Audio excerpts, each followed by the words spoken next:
现在是4比3，飞龙在天。哎，算了，恭喜他夺冠吧。一把，我靠！打不过啊，他最后这手感染虫太凶了。最近半年 ZVP 56-3，给自己点一个赞。 冠军 I don't think herO has any chance to save this one, but he continues. It gets killed coming back, and Bunny just doesn't seem to have the numbers. Didn't even notice the Liberator in the main base, I think. So many probes are going down right now. Oh my god, they're trying to get back, but they can't, and so many are picked up. A big clump here from Curie. Tries to split everything up. Giant force of Fadelings rolling in and clearing the hell. That's massive. Clum! Maru is once again. Has done it. Cyril did it all, and he is a well-deserving champion.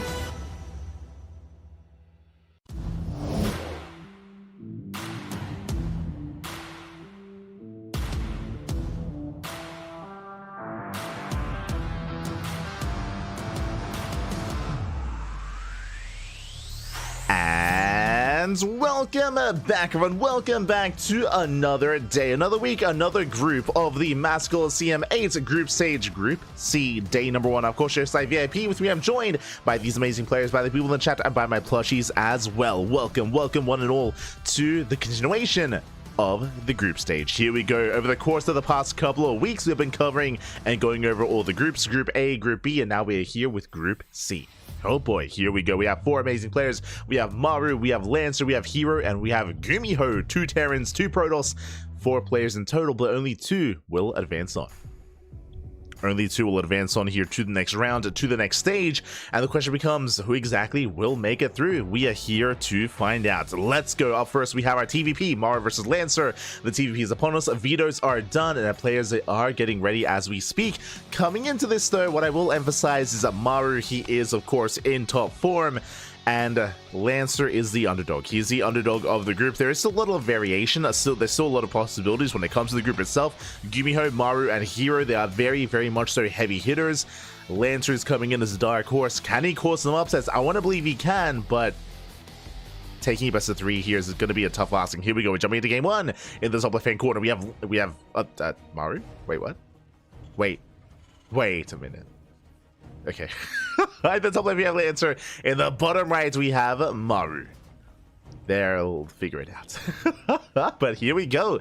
And if you're in the chat, you know what time it is. It is time to get your gamba going. Predictions are open. Place your bets on who you think will take the series. Will go the way of Maru, will go the way of Lancer. Best of luck in the chat. Again, coming into this, Maru is going to be the heavy favorite, but we have seen Lancer take maps before. We have seen him cause upsets in the past, especially the WTL format. But what about the more standard 1v1 format instead? Oh boy, the pressure is on. Pressure's on. Lancer looks like he's from the Yakuza game. Oh, what do you mean by that, though? Yo. I mean, I understand what you're saying, but at the same time, Bappy, the Yakuza games, they're known for being a little bit wild themselves. Like I've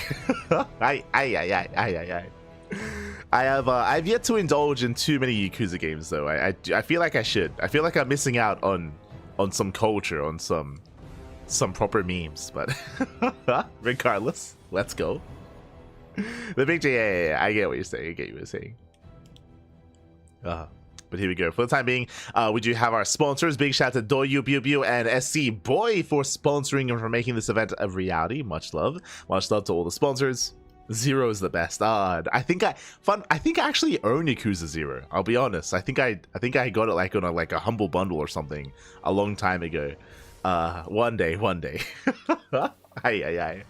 One day we'll get together, we'll play some karaoke, we'll have a dance off in the club, and then we'll run around without pants on. It's gonna be amazing. Until then, though.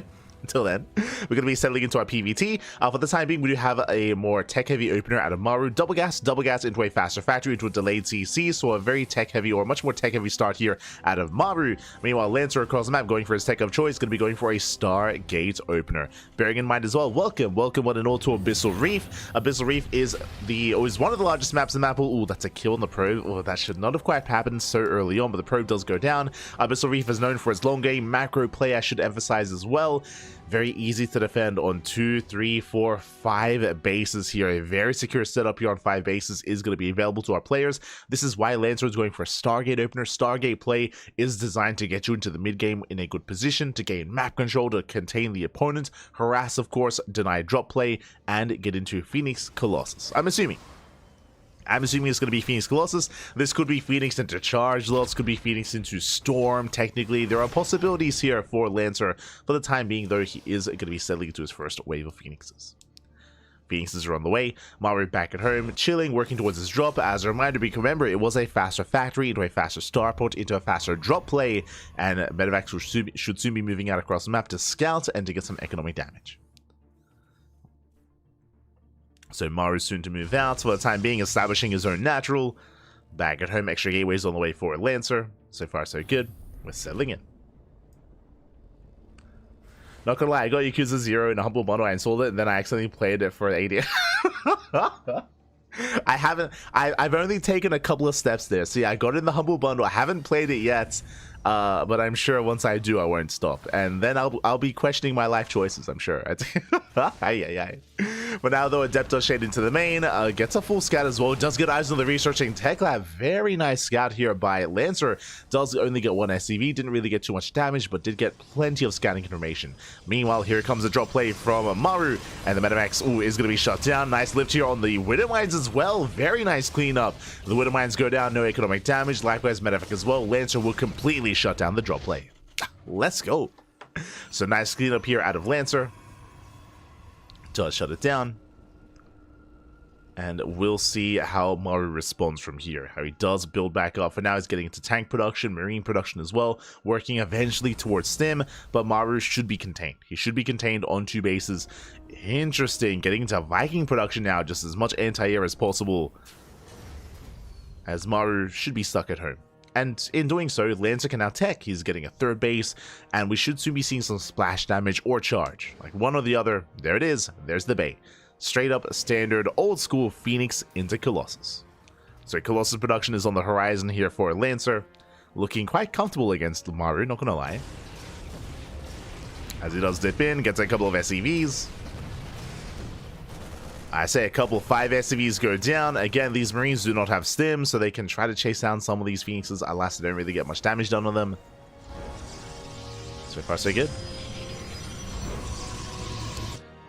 So far, so good. Hello, chat. Hello, papi. Hello. ¿Qué tal? Bienvenidos. Buenos días. As Maru still contained on 2 bases, eventually he will break out, and eventually he will have his upgrades. But last, he's still going to be contained. And we'll see if Maru goes for a 2-base all-in. I mean, on a map like Abyssal Reef, we shouldn't really be seeing 2-base play. We should be seeing Maru just eventually break out and take a 3rd and just macro from here and get into the mid-game. At least that's what Lance is hoping, right? Lance is hoping that Maru is going to be a little bit more passive here in the mid-game and more defensive. Meanwhile, Maru getting ready for his move-outs. Is going to be pushing across the map. So far, quite committed. Does pull a couple of boys. Yeah, the boys are being pulled. 3 tanks. Mass Marine. Vikings is on away. Combat Shields is done. Stim is not. Bear that in mind. Stim is not going to be available initially here for the first push. And it's going to be a Lancer to slow this down. Gets 1 Marine. Falls back to the Colossi. Lancer trying to hold his own. Shaves off a couple of Marines. But only the Marines. The tanks, they hold their own. Bunker production has begun. Maru slowly pushing towards that mineral line, bearing in mind that I believe you can get within range of the mineral line as well from the low ground. Oh, Colossus takes a lot of hits. A lot of damage dealt to the Colossi. Phoenix is trying to catch reinforcements, but there's only 3 Phoenixes. Colossus took a lot of damage. You can see there, the tank is within range of the mineral line. Probes are going down. Again, this is the brutal thing about Abyssal Reef, is just how close that cliff face is. The abyss, if you will. The other side of the ravine, yeah. As tank volleys go up, Lancer does catch a couple of Marines at least as they try to reinforce. Gets a tank as well. Very nice damage. But the Vikings, they land, they get into the middle line, more probe kills. Gateway goes down as well. We can see Lancer trying to get into some immortal production. He is on 3-base saturation. Bear that in mind. He does have a decent economy behind this. But Maru, he's not done. Dropping in once again. Getting up to 9 probe kills. Denying any kind of mining at the natural. And the base itself may just go down. And the Nexus taking a lot of damage. And the Nexus does fall. Massive pickup. And from here, Maru could either try to keep pushing up the ramp or just rotate. Could just rotate at this point. We can see Lancer expanding here towards the center of the map as well. He's going to try to break out. Stalkers, they do collapse in. Zealots from behind as well. Yeah, the Vikings not quite in position. They take down the Colossus. Bunkers, they do hold the line a little bit longer here. Zealots are going down. Liberator going ham here on those Immortals. Oh my god, the lid! The lid pops off. Gets one Immortal. And Maru, he is still maintaining this position. He's pushing forward. And he's going for the kill. I can't believe that Maru was able to survive that flank, that almost around. Takes down all the Zealots, takes down the Stalkers as well. Nice on siege. Can just fight toe-to-toe with the army. And finally, Maru has to back up, but he did trade very well against this army. Reset the Stalker count, the Immortal count, the Colossus count, the Phoenixes. Only a Gateway army remains for Lancer. Now, thankfully, Lancer did expand and did take that forward, that forward Nexus, I should say. Even double expanding. But tech-wise in the army is still lacking for Lancer. And Maru behind this can just build back up. Now, when it comes to Maru, because we're not in game, I'm actually not entirely certain if he has a third TC. I don't think he does. So he might just be completely 2-base all in and still 2-base all in. Scans ahead of time, does spot the expansion.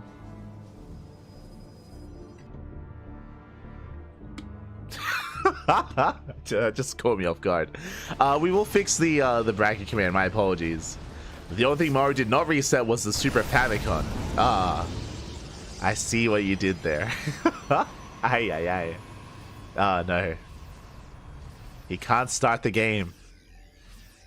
He needs to reset. God damn it.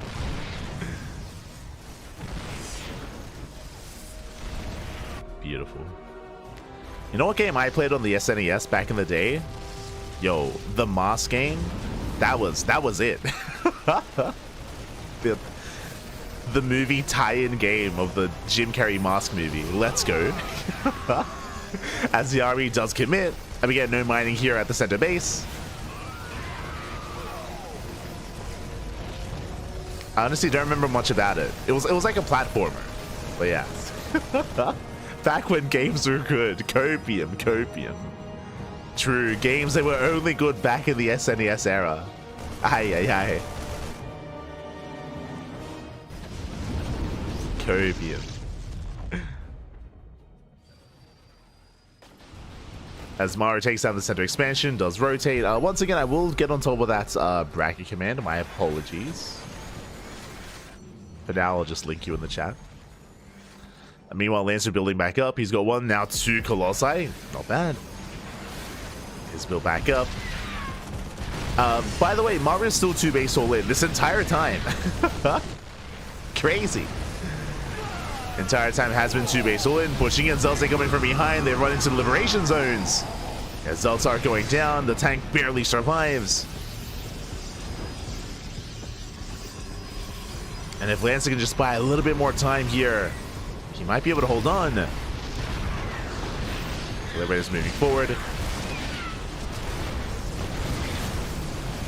Once again, getting on top of the Bio Army. Colossus just going ham on the Marines. Nice pick up here out of Maru. Ooh, takes down the Colossi with the Liberators. And the Colossi go down. The Marines, they can drop back in once again. But Lancer, he's holding on. Cleans up the Liberator, gets the tanks. Lancer holds. And again, Lancer is on a 3-base economy. Kind of a stupid 3-base economy. Doesn't even take down the Liberators and is having a hard time doing so. Oh my god. Leading out more probes. Lancer barely survives. And Maru, there it is, finally has expanded. He's like, fine, you don't want to die, let me just take a 3rd base. I'll take a 3rd. I don't want to, but I will. Doesn't like it, Papi. Forced to expand. Yo, and you know what I find refreshing, and you would know this if you were here earlier today. If you were here for the Elite League cast, I'm just happy to see a 3rd. Spoilers, but do check out the Elite League broadcast from this morning. Elite League, the December finals. I do recommend it. Was a lot of fun. Some chaotic games, some back and forth, of course.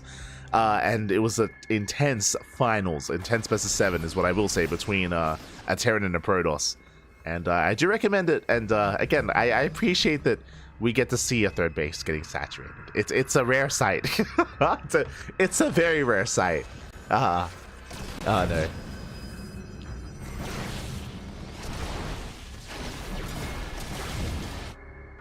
As Liberator does go down, Lancer stabilizing on 3 bases, still has yet to fully saturate. Meanwhile, Maru now gets a 3rd and now taking a 4th base. Oh my, he's getting a 4th. He's crazy. Unheard of. But again, he did fail to finish off Lancer. Lancer was able to hold on, able to somewhat try to stabilize. Again, I am concerned just because every single fight, Lancer, he lost all the Immortals, lost all the Colossus. Like, Lancer still has a lot of rebuilding to do. Meanwhile, Maru, I mean, he had a pretty expendable army. Rebuilding the bio, getting back into tank, and now Ghost production is going to be quite comfortable here for Maru, as you can see him take a lead in supply.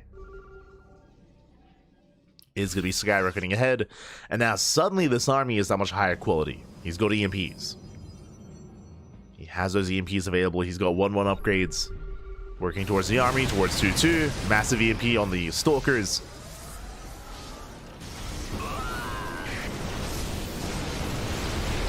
Maru going to be committing, going to be pushing in. Tank Boy is going to be going up. Massive tank shots here on the main army. Oh my god.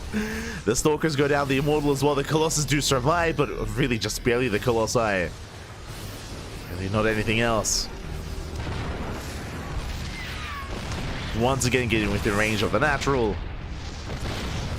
Once again the Natural under fire.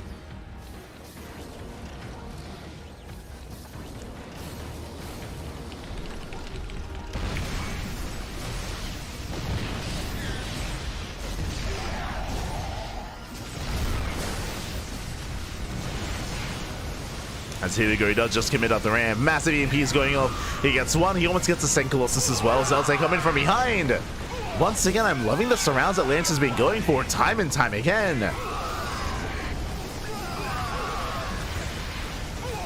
Time and time again has been going for it, but alas, this time the tanks do survive. Oh, and the army does crumble. GG gets called, and Maru, he finally breaks Lancer. GG.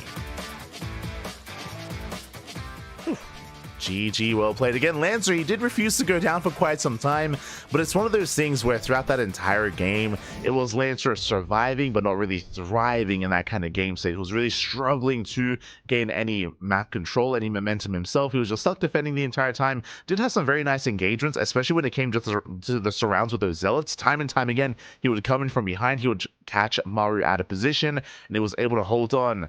But again, never able to take a lead himself and never able to really be active on the map and try to put Maru on the back foot. Just was not the case there. In the end, Maru did eventually overwhelm, and with that, we're getting into game number 2. Also, I believe the commands in the chat should now be updated. Exclamation mark B.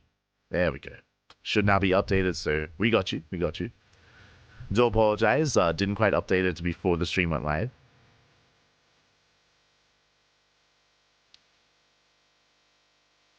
It's a macro game. It's a Christmas miracle. Ah, it's beautiful.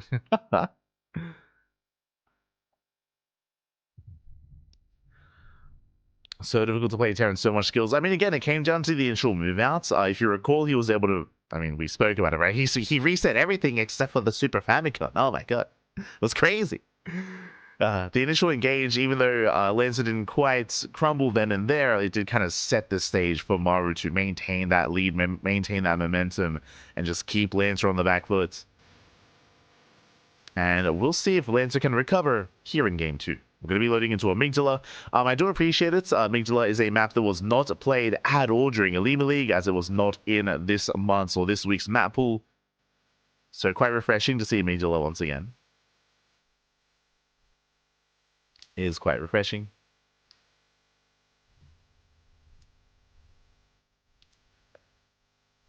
And we'll see where our players take us.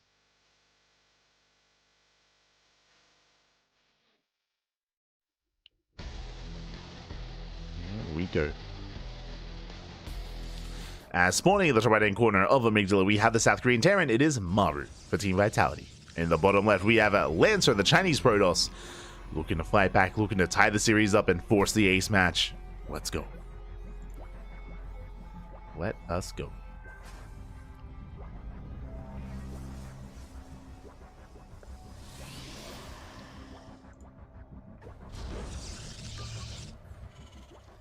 So now we're going to be settling in. Unfortunately, no cams here for Maru. Unfortunate. He's doing his best Max Pax impression. He's got the pose going. I appreciate that at least. As once again, Maru is opening up double gas. Now, as a reminder, Lancer actually had a really strong start to game one. I hope to shed a little bit more light on it, but if you remember, Lancer did open up with a Stargate opener into Phoenixes. Maru opened up double gas into a double Widowmine drop, and the Widowmine drop got 0 damage. The Widowmines were completely shut down, the medevac as well. Lancer got a full scout, getting eyes on the follow-up. He was able to contain Maru for a long time as well. Like, it was not a bad start whatsoever out of Lancer. Just came down to the move out, just came down to the push, which, I mean, was quite brutal here, and Maru was able to utilize it quite well.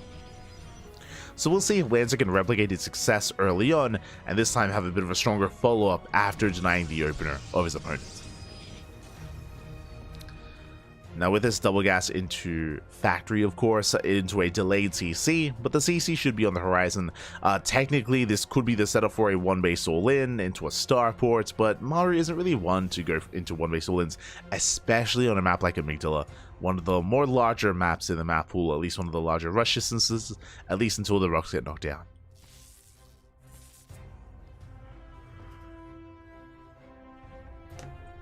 So we should be seeing the expand.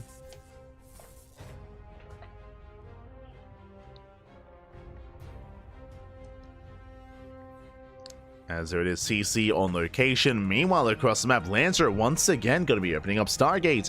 Now, we did mention it, how typically it is safer to open up Stargate on larger maps, like Abyssal Reef, like Game 1, which I was all for. Here on Amygdala as well, I am not too opposed to going for a Stargate opener either. As a Probe Scout gets shut down, and I believe Lancer is in the dark. Did get eyes on the CC timing, but not much more than that.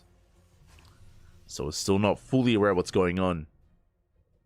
As we can see, once again, Widowmine production into Starport, into medevac, into drop play.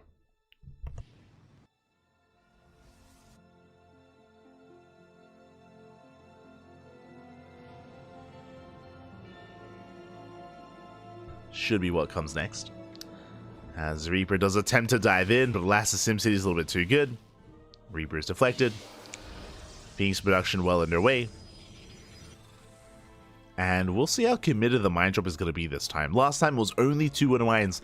This time Maru has the option to go for a mine drop with a marine support as well. We go.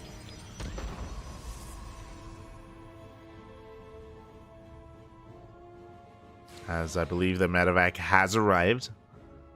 And Maru is gearing up for that drop. There we go, is moving out across the map.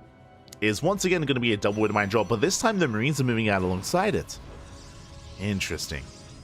And we'll see if the marines come into play as well, or if they get left behind. Okay, marines also moving out. Medevac drop towards the left-hand side. Tank and lib production is underway. This actually looks like the same build. Not gonna lie. This looks like Maru's gearing up towards another 2-base push, and he's gonna be pulling the boys as well. Widowmine drop is going to be cleaned up. I'm getting so much deja vu. As the Widowmines, they do no damage. Medevac goes down as well. Very strong start for Lancer. With this, he can now move out and contain his opponents. And you can see that, again, Maru, he's building up that tank count, and he will soon move out once he gets his upgrades going. Speaking of, he actually hasn't begun any yet. And likewise, no Viking production either. Bearing in mind that Maru did not know it was a Stargate opener until he got across the map. And here come the Vikings. Meanwhile, Lancer getting 1, getting 2 SCVs. Very nice damage. Getting up to 3. Yeah, 3 SCVs going down. Again, for the Marines, they can't really do much here. Getting a 4th SCV. Maru actually going to be moving out across the map. Does move out towards the south side. 2 tanks and Marines, but he actually does pull back home. Doesn't commit. Kind of faking out his opponent. We can see that Lancer is actually going Phoenix Opener into Mass Charge Lots, going into Delayed Colossus. Okay. You have my attention. +1 in charge, no Bay yet. Liberator across the map, forcing a recall.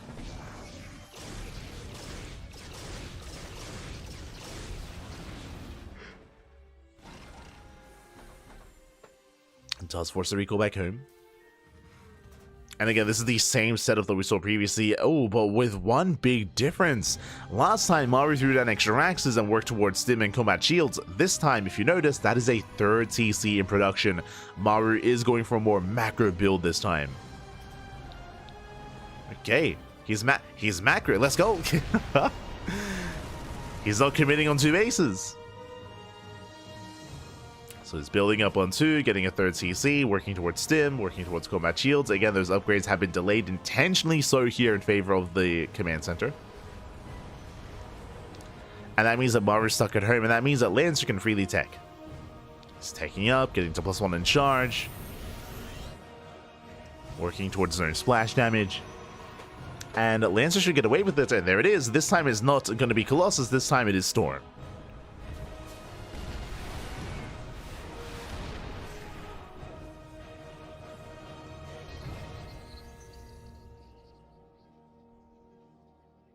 Here we go. Storm is on the horizon.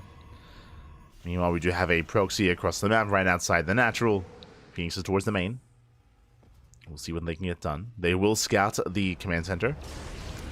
So he's now aware of the third CC, getting 3 SCVs, getting up to 4. 4 workers going down. Vikings, they do shut down at least one of those Phoenixes. The Lancer does reinforce. Building up his army. Storm is almost done. And once Storm finishes, I mean, I don't really see Maru moving out. I also want to emphasize that Lancer does not have to push in. I'm sure he feels tempted to. I understand the temptation.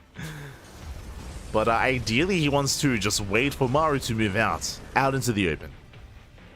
To unsiege, to expose his own army. And then that's when Lancer can strike. Speaking of Maru, he moves out. Tanks to unsiege, and here comes Lancer. And tanks unsieging at the worst moment. Lancer does spot the main army. Storms, not quite connecting. They graze the army instead. And Phoenix is going to be going down, but the third base is denied. Oof, nice Storm. Softening up the bio. Softening up the bio army. Pushing further in towards the mineral line, trying to force some friendly fire as well. But again, Lancer does not have to push into this. Like, calm down. Calm down, Pappy, calm down. He denies the third, that's all he has to do. Oh, you can see the tank volley is going off on the High Templar. Army has to fall back. Lancer playing on the knife's edge here. As Mars once again getting in position, now expanding. Lancer slipping into the mineral line.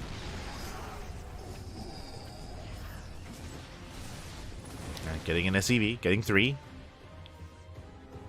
Lancer, he rotates.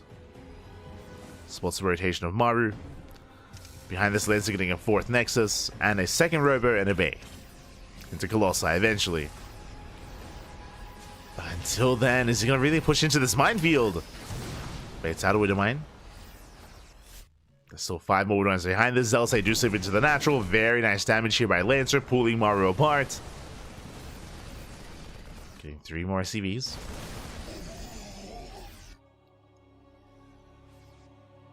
Again, Lancer playing with fire. He pulls away. Colossus production has begun. And Lancer, he doesn't like his chances here, so he does back off. And now we can take a moment here to kind of gauge the situation. Maru, he finally gets a 3rd. Meanwhile, Lancer's getting a 4th, getting saturated, embracing all of his upgrades. But it will still come down to the engagement. And we do see Lancer once again going for the backstab, going for the storm drop. 4 SCVs going down. Show up into the main. Does he have a recall? He should. It's not going to be enough. The EMP was brutal. There's the recall, but the Vikings should shut this down. That's 2 high tempo falling. Oh, that was a very expensive drop. A very expensive pickoff. 2 high tempo and a war prism. He only killed 4 CVs. Main army moves out.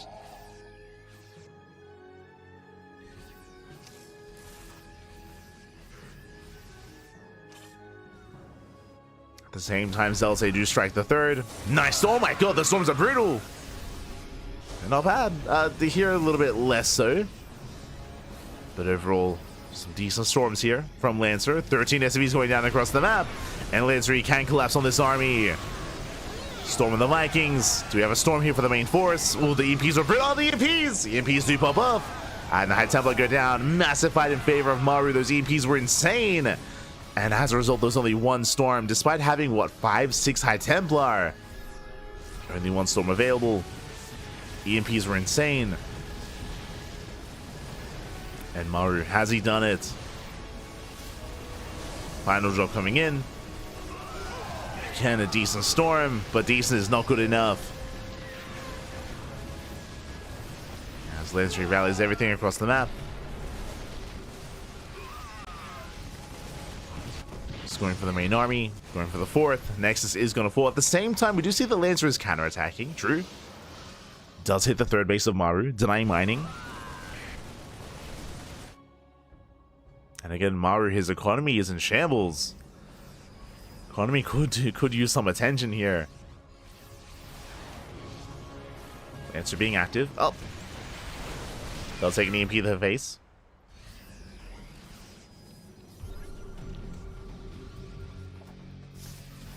Meanwhile, Storm's in the prism. Likewise, that's what the Vikings are for. Going to be zoning back the air army. Takes down the Colossus. Storm's coming in. Not bad. Yeah, Storms, they zone away. And Lancer is breaking out. He's breaking out of the army. Breaking out of the contain. Resets the Viking count. And GG gets caught. Ooh, oh my god. Lancer, he does hold on. He does take the fight. And Lancer ties up the series 1-1. Whew.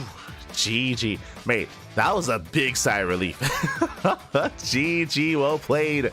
We have a series. We have a back and forth. Again, Maru taking some very rough trades, some really rough fights, pushing in. Alas, he was taking some massive storms to the face. I was concerned that with the rebuilding of the Vikings that Maru would be able to break through and actually reset the Colossus count. But alas, Maru, he was unable to. And Maru was essentially all in. Just to wind it back, if you remember, 13 SCVs went down to the Zealot run by. Lancer, he was crippling the economy time and time again. Non-stop Zealot run bys towards that 3rd base did make sure that Maru did not have the economy he needed to keep going. To keep things going. GG. With that, we're going all the way to game 3. Again, very intense game 2 here, but once again, what I will say, and what was even better here, was the early game. Lancer, he was able to shut down the drop play, shut down the initial move out as well. Lancer was able to contain his opponent. If you remember, he was able to delay the 3rd base for a very long time. Thankfully, Lancer did not overcommit. If you remember, we were talking about how, like, Lancer, kinda, we don't have to push into the natural, we don't have to keep going, and he didn't, right? He played it safe, delayed the 3rd base, got a 4th, just calm things down, and Lancer takes it in the end. And there is a world out here where Lancer can even take the series itself. We'll see if he can. Up next, we're going to be loading into Ley Lines. Let's go. Let us go. As spawning in the top right-hand corner, we have Maru for Team Vitality. And in the bottom left, we have Lancer. Let's just hide up the series. Can he bring Maru down? Again, if you are unfamiliar with Lancer, if you don't watch much CranKy Ducklings, or if you don't watch World Team League, then maybe you'd be unfamiliar, but Lancer, he does pop off very often, especially in WTL. He was arguably the ace player of his team, and he was a player that could be relied upon to take down some of these big names, like your Clems, like your Marus, in at least a best of 2 format. Here in the best of 3 format, it is different. It is a lot more intense, of course, and less room for error, and is a lot more cutthroat as well. So we'll see how our players do adjust. So far, Maru coming in with the eBay block, going for a single gas opener. will delay the expansion of Lancer. So very nicely done. Lancer forced to pull a couple of boys to zone away that SCV.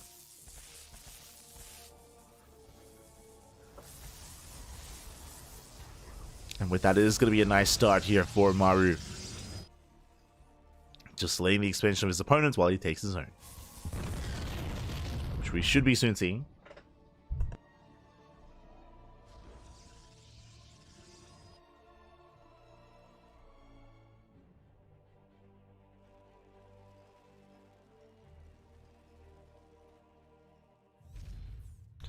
As there it is, CC on location for Maru.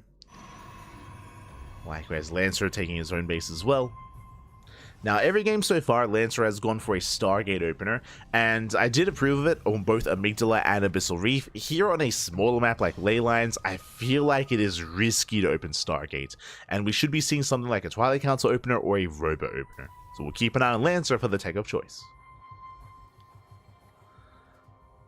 We'll keep an eye on him.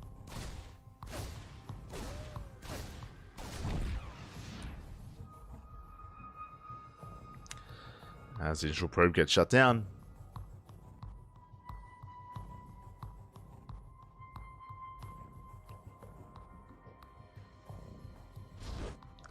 And yep, there's the tech, Twilight Council. Again, this makes sense. The reason why it is unsafe to go for a Stargate here on Leylines is because of the rush distance by ground. It's just a smaller map. It's just a smaller map. It is much easier for the Terran player to punish something like a Stargate opener. Stargate openers can be very vulnerable against all-ins. I mean, we already saw some of that in Game 1. So we can see that Lancer is playing it safe with Blink. Or at least this should be Blink. Technically, this could be like a DT opener if Lancer was crazy. And sometimes he can be crazy. So we'll see. We shall see. As Reaper dips into the main and gets a probe.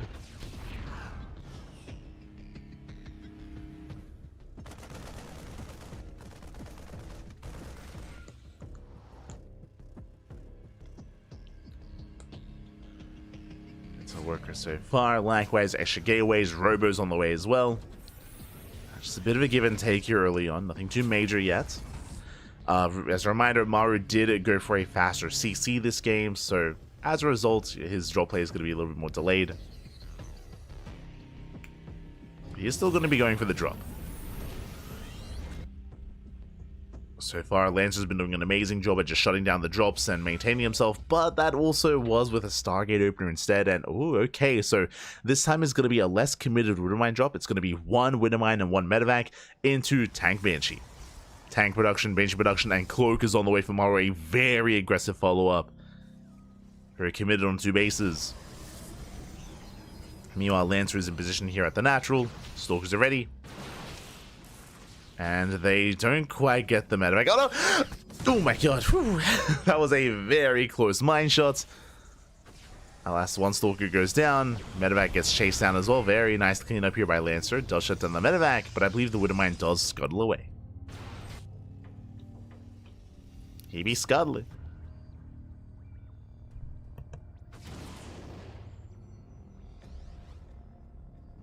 Does attempt to scuttle away, but does get shut down. Nice cleanup here at Lancer.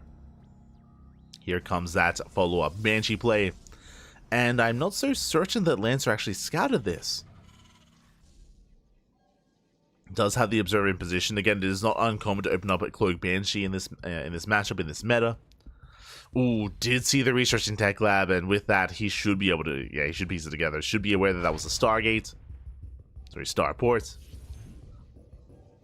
Observer's ready, but no Stalkers. Uh-oh. Yeah, Stalker's not quite ready. Not in position. Instead, a Lancer across the map. Blinking into the main. He has high ground vision. He does have high ground vision. He does have control of the main. The Banshee tries to defend, but there's detection. Yo, and Maru, he's in a bit of trouble here. Banshee goes down. Nice snipe on the Banshee, but there are 3 tanks. Lancer getting a couple of SCVs, getting 5 worker kills, and blinks away. Does blink away. Again, delaying any kind of aggression from Maru. Maru throwing down extra Raxes. Oh, it does feel like a 5 rack setup on 2 bases. Does look like the beginning of a 2-ace all-in setup here from Maru.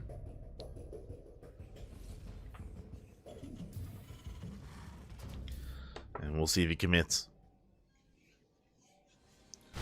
We'll see if Maru commits on 2 bases. Meanwhile, Lancer just saturating his 3rd base, getting into charge. No Colossus. Huh? Going into Storm again, though.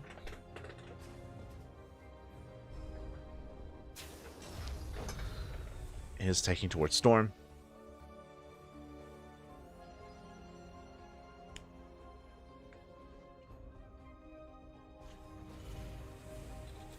Just needs a little bit more time. Speaking of, I don't think Maru's really going to commit anytime soon. What I mean by that, you can see the upgrades here. Stim, Combat Shields, and +1. Maru most likely should be waiting for those upgrades before committing across the map. So Lancer, he does have a little bit of time. Storm has begun. You can see Lancer in position to delay the move outs. Likewise, also in position to punish and dropping into the main. And Lancer, he can take this, depending on the execution. You can see the army get spotted. Maru here on sieges. And again, as Maru moves out, Lancer can move in. As tanks are slowly pushing forward. Tank shot goes off. The rest of the tanks in position. And Maru, Lancer is not going for it yet. Scans back at home, spots a High Templar. Maru, he does break out, and now it's go time! Yeah, Lancer, you can see him activate that prism, dives into the main, SCVs are going to go down, and Maru's all in. Maru, he's completely all... He turns around! Oh, does turn back around. These Zelts are buying a lot of time, and remember, Maru is all in. Every second counts. Storm is now done. Lancer's trying to get eyes on the main army.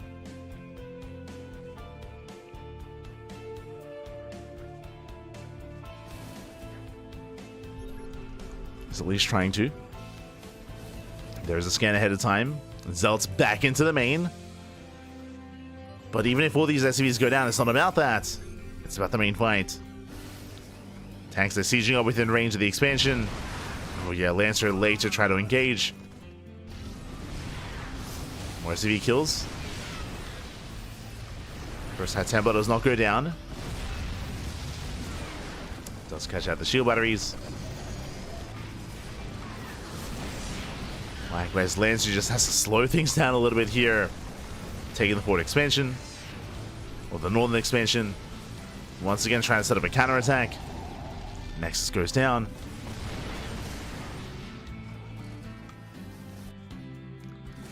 As they'll say, we'll find some Marines and some Marauders. Not bad. The Warpins, they do continue in the main.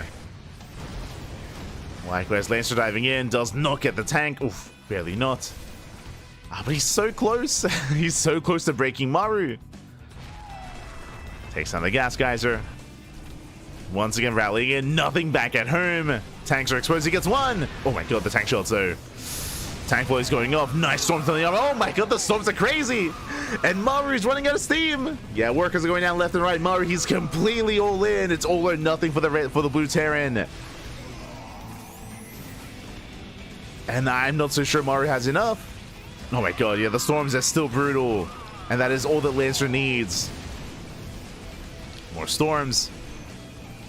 23 SCV is going to be going down. And now Lancer forced to engage.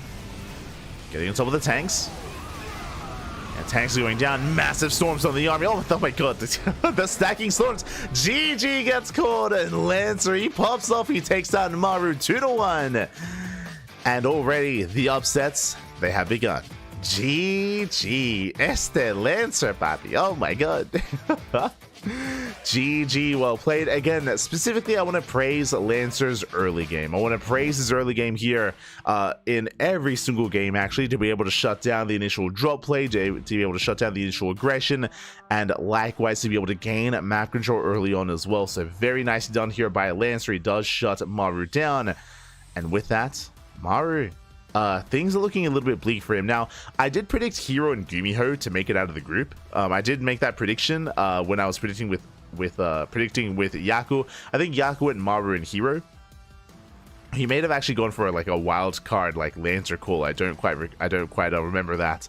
But yeah, like this is definitely something that should not have happened though. Like despite even me assuming that GuMiho and herO would advance on instead, Maru is still a very, very potent, very powerful player, and for him to go down to Lancer, I mean, that does not bode well for Maru for his chances to make it out of the group. Oh boy. And with that, we're now going to be getting ready for our next matchup. Up next is going to be Lancer's next series. Lancer going up against the best Protoss in South Korea. It's going to be Lancer versus herO in a best of 3. Until then, take this time to get some snacks, get some food, get some water, get some rest, and we'll be back in a couple of minutes here with our next PvP. See you soon. See you soon, Papi. See you soon.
And welcome back, everyone. Welcome back to the Masters Coliseum. Oh, hold on.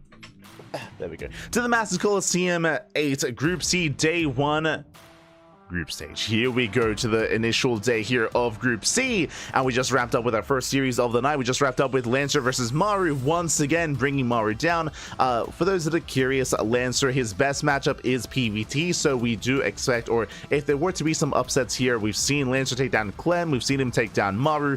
These have occurred in the past, specifically in the WTL format, which is why I was curious to see if Lancer could replicate that success here, at least in a best of 3 format.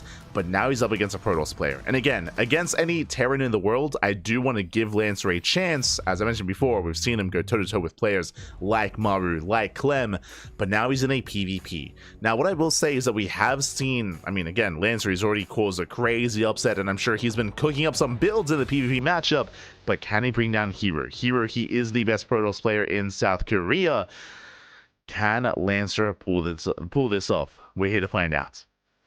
We are here to find out, and we have seen herO fall recently to some of these other Protoss players. I'm referring specifically to Trigger. Trigger has been having herO's number, but Trigger has been on fire as of late. I mean, he's been looking killer in the PvP matchup. I'm curious if Lancer has been watching those games. I'm curious if Lancer is in some way, that's what I'm looking for, is some way inspired by Trigger's play. We'll see. For now, we have our vetoes. We have our vetoes coming in. Lancer is taking a moment here to drain his disruptor, so don't you worry. He's just taking a moment, don't you worry. Game 1 is going to be on Frostline. Game 2 on Whispers of Gold, and Game 3 is going to be on Ley Lines. Here we go. Here we go.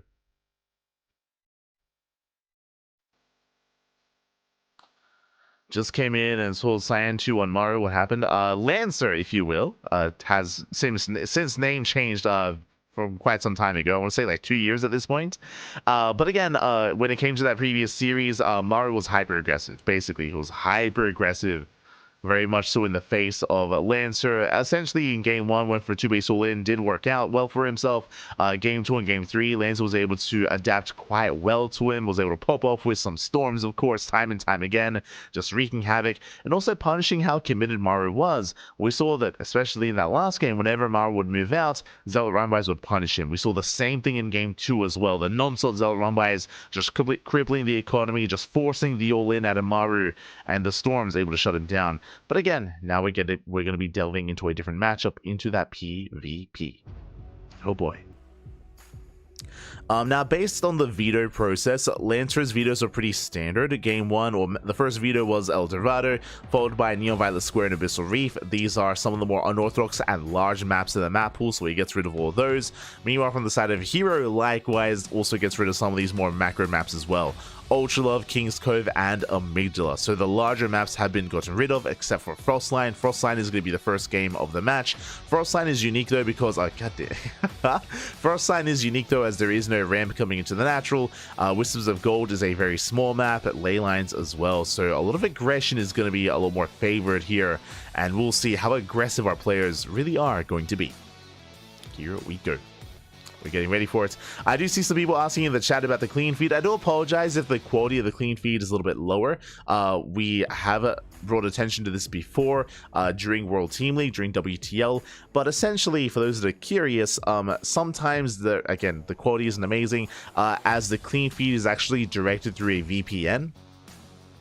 Because the clean feed comes from, of course, the Chinese organizers and the Chinese casters. So, I mean, it goes through a couple different you know, not necessarily the most direct route to us, and because of that, it can be a little bit unstable and a little bit shaky and not the highest of definition, but there's nothing else we can do about it, unfortunately. There's nothing else we can do, so we'll have to do what we can as we're settling into our next game. And spawning in the bottom left-hand corner, we have herO for Weibo Gaming.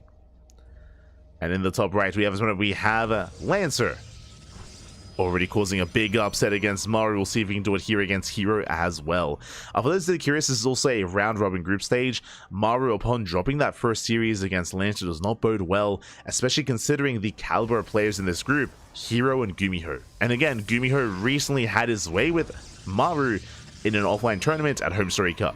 Home Story Cup was GuMiho's he was his stomping ground. He was able to have his way with Maru, with Clem, and GuMiho might even be the favored player in this group amongst all these others.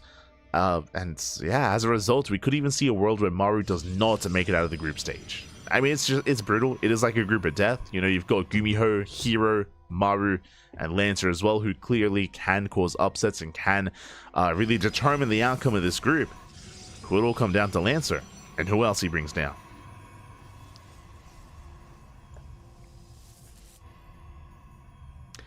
Even Maru has a bad day once in a blue moon. That's true, but at the same time, I would also want to praise Lancer. I would also want to praise Lancer and his play overall. You know, it takes two to tango here, and it isn't just maybe necessarily about some of the missteps or maybe even overconfident moves out of Maru, but also for Lancer to be able to hold his own, to be able to stand his ground, and to bring Maru down. So I would rather emphasize praising Lancer more so than anything. But here we go. We are going to be settling in.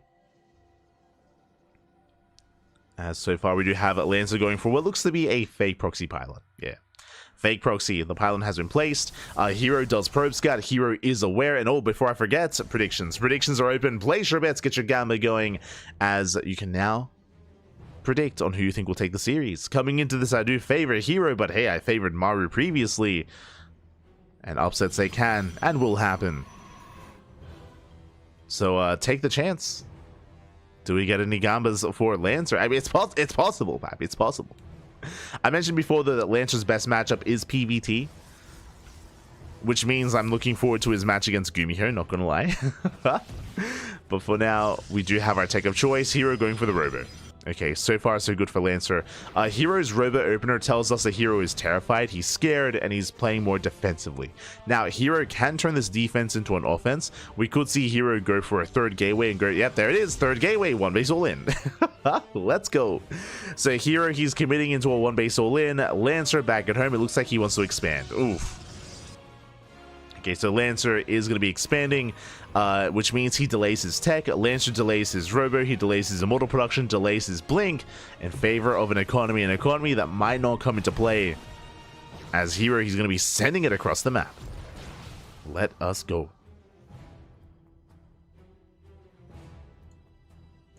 He's going to send it back.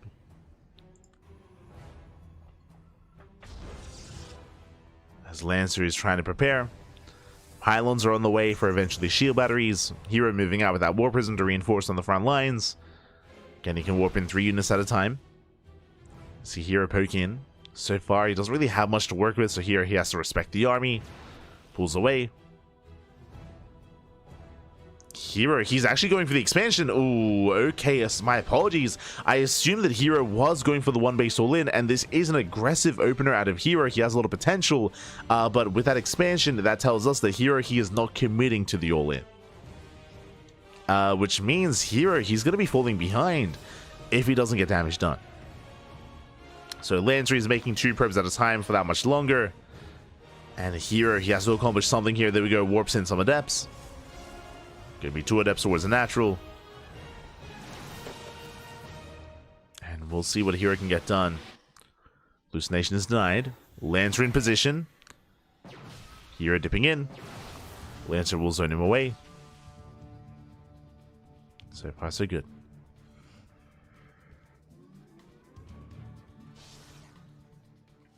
Lancer so far, he does deflect, he does defend. And again, Lancer does maintain quite a healthy worker lead. And here he needs to get into that main. He rotates towards the main base. Hallucination does get eyes on the War Prism. I almost said Stargate. Does get eyes on the Prism. Hallucination Scout confirms immortal production for Lancer, which means Lancer can soon move out on 2 bases. Yeah, War Prism's on the way, and that should be the sign here for Lancer to commit to a move out with his main army.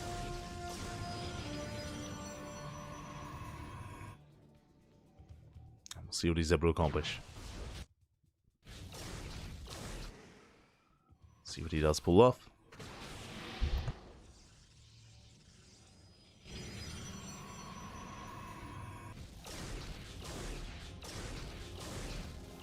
Speaking of pulling off, herO going for a wild maneuver here. Do you see what I see? That is a Bay. That is a Robotics Bay on the way for herO. That is something you rarely see on 2 bases in PvP, so bold move. herO, he's rushing into Disruptors, rushing into those Purification Overs. And Lancer, he doesn't know. Lancer currently is in the dark. And he needs to punish this, as this is a wild maneuver here by herO. Lancer getting to a Forger +1, getting into a Twilight Council with a Blink. This tells us that Lancer, he shouldn't be pushing anytime soon. I was thinking that maybe he would move out with his Warp Prism with his main army, but that is not the case. He's going for Immortal Harass instead. Which means that herO should not fall anytime soon, which means Disruptors should spawn in.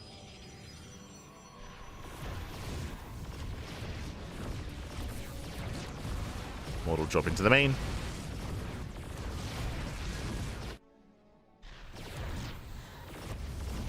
Likewise, Immortal drop here across the map as well. herO bleeding out 5 probes. What's the Immortals they do commit here against the Gateway army? They get quite low, but so far they hold their own, going for the pylon. Oh my god. I'll pick up out of Lancer. And Lancer still has an 8-worker lead. Supply block will soon break out. Likewise, herO poking in.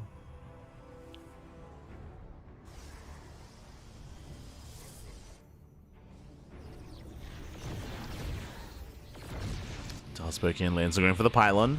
So far doing a good job here, just pulling herO apart. Gets a pylon, herO he is committed. I believe he only has the 1 disruptor. It's in the Warp Prism. He's boosting in. Oh my god, never goes off. Massive connection. Yeah, Lancer not quite paying attention. Has to pull back. Shield batteries are ready. But again, that Nova will soon reset. Yeah, there's the NG overcharge. Lancer being forced further back. Likewise, double drop into the main. Probes are falling. But can Lancer survive the move out? Here we go. Another Nova goes off. Another massive connection. And Lancer, he just has no army left. So far, nice warping across the map. He is forcing a bit of a base trade. Probes are falling. But Lancer, he should not be able to save his natural. As herO, he shades into the main as well, just pulling Lancer apart. Probes falling left and right. Nice force field, locking down the Immortal. And Lancer's running out of steam. He's just running out of units, running out of army. As herO, he's everywhere. And despite these warp wins, which are good, it should not be enough. And both players' worker counts are similar to each other, but herO, he has a 20 army supply lead. It's insane. Do you see herO trying to chase down these workers? Sorry, Lancer trying to chase down these workers. And does get a handful of them. But again, herO should be looking quite comfortable here, assuming the Arthos go off. Oh my god, once the connections. Once again, brutal connections. GG gets called, and herO, he will take game number 1. Whew. GG. Does take game number 1. Again, a very risky maneuver here by herO to rush into Disruptors the way that he did, but clearly they paid off. Clearly they more than paid off. Nova's going off left and right on the main army, across the map as well. Lancer having a hard time getting a read and trying to keep up with the multi-pronged aggression of herO. And GG. GG well played. herO does take a lead in the series, but now we're going to be loading into Whispers of Gold. And in that last game, we saw that Lancer did go for a fake proxy pylon and a fake out of an all-in, and kind of force a reaction out of herO. We could see that again here. We could see a very real, a very real proxy instead, and a very real all-in here on Whispers of Gold. So Lancer does have the option. Likewise, so does herO, and we'll see where this takes us. We shall see.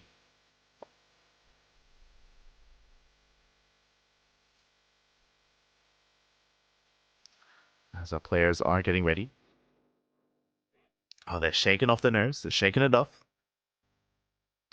And personally, I would love to see an ace match. Personally, I would love to see a game 3, but the pressure is now on Lancer. And spawning in the bottom right-hand corner, we have herO for Weibo Gaming. And in the top left, we have Lancer, the Chinese Protoss, down in the series, but we'll see if he can force the ace match as we load into Whispers of Gold. Again, this map is far smaller. It's a much smaller map, it's shorter rush distance by ground, and likewise, the bases are very exposed as well. The third and the fourth, I mean.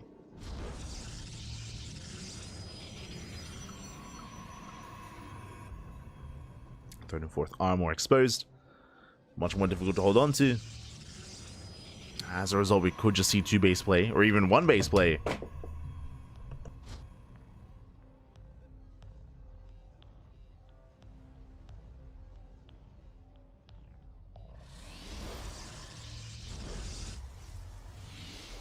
As for now, the gases are being taken. There we go, double gate opener here. 2 gate opener by Lancer. And do you see what I see? herO. I see only 1 gateway. Este herO.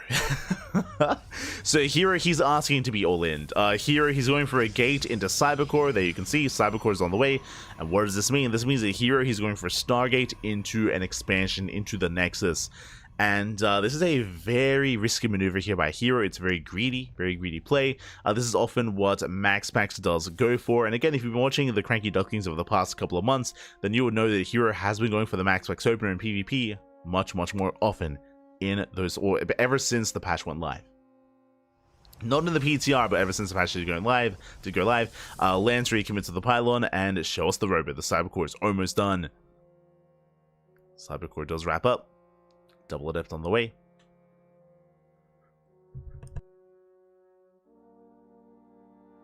And we're still waiting for, there it is, we're still waiting for Lancer. There it is, going to be a robo, so 1 base all in out of Lancer. herO, he expands. Ooh, and I believe that was an expansion before the Stargate. herO cutting corners.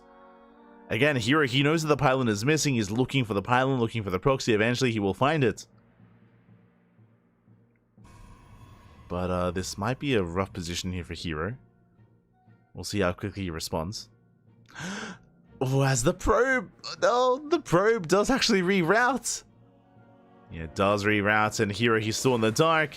Hallucination Scat is denied. And the proxy will finish. And I believe so far, yep, unscattered. Unscattered proxy for Lancer. Depth Sight poking across the map. Threatening that shade.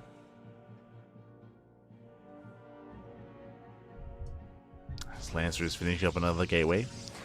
War Prism's almost done. Okay, Lancer is not expanding. This is all or nothing for the Red Protoss.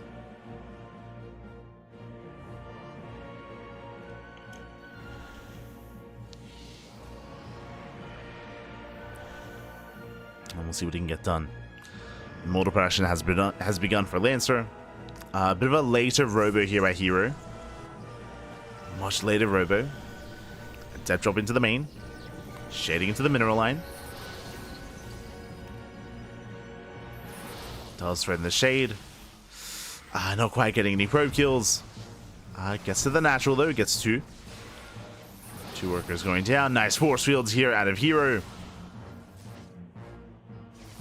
Trying some of the adepts. But again, this is merely only the first phase of Lancer's aggression. He's at least denying mining time. Going for the warp in into the main. Just go for the straight warp in into the main base. Immortal has arrived.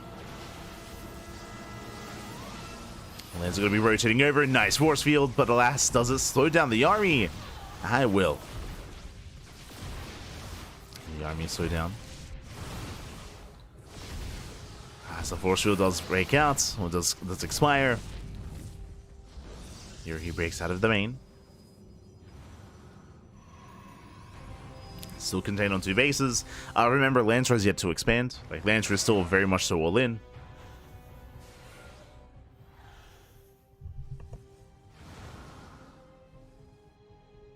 And he's going to be dropping into the main.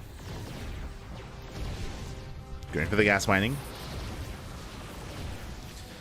Trying to collapse on the main army. Alas, herO, he does hold. Does hold, does defend. Oh, getting a lot of damage done on that prism. herO still maintaining a worker advantage. Deflects here at the natural. And as time progresses, it's just getting better and better for herO. Oh no! Oh my god. Prism gets very low. Jesus. That would have been disastrous. There's 2 immortals in that war prism. And Lancer's gonna unload. Thankfully. herO, he might just chase down that prism, by the way. It's tempting. There's not that much anti-air.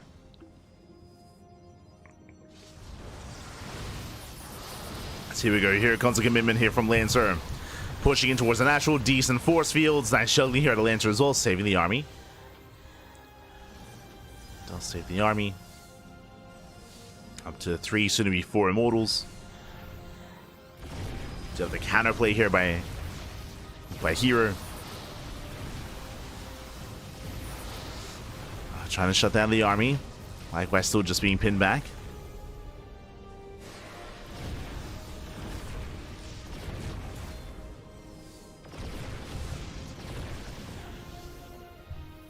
He's going to be forced back here. Here, just building up a higher immortal count. The one advantage that Lancer once had, it isn't really there anymore. Here he has his own. Does have his own. Lancer trying to break him, trying to pull him apart. Still no expansion. Going for a double adept warp in. Headed for the mineral line. But again, here he's just all over this. And things are looking a little bit bleaker here for Lancer. He's not out of this yet. Now up to 4 immortals. Is going to push in. Does commit to the shade, getting on top of the army. It drops over the wall, trying to get into the immortals themselves. But alas, the immortals, they hold their own. herO, yeah, he's defending. He's holding. He has plenty of shield batters behind this. He has the NG overcharge. Can always, I mean, he can always even just chase Lancer down.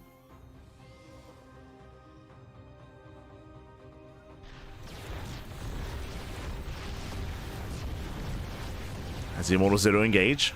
Nice micro.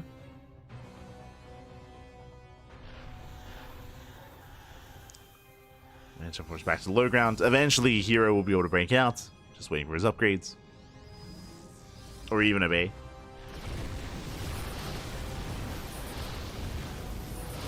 As the heroes, they do pull away. Pull away for now. Bay is only for Lancer. Again, his Hail Mary play is going to be disruptors. But herO should break out first.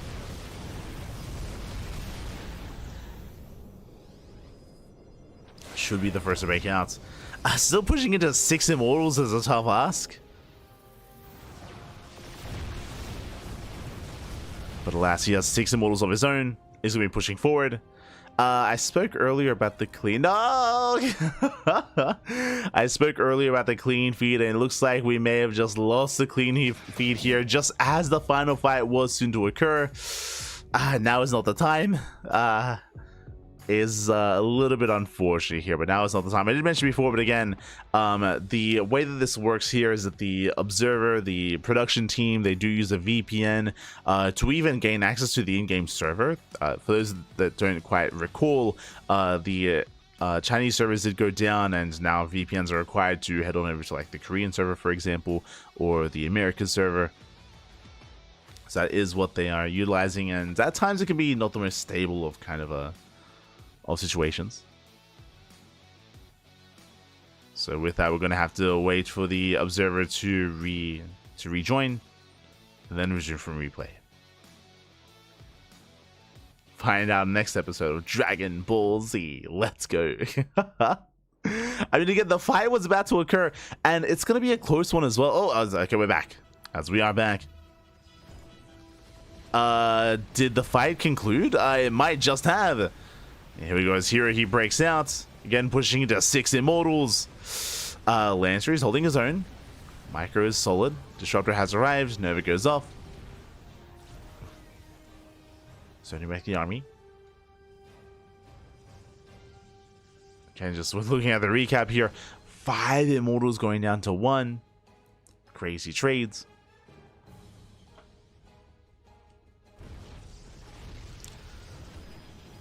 Once I did misread. And jumping into the main.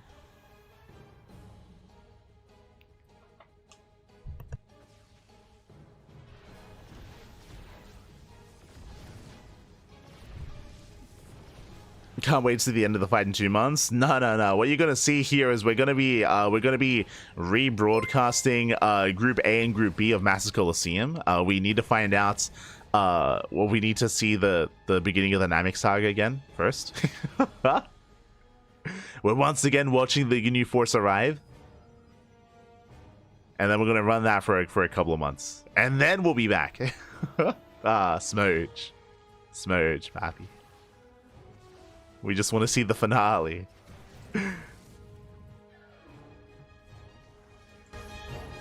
As from here, we do see Lancer once again reinforcing the side with the Disruptor. Nova goes up. Ooh, Nova does not connect.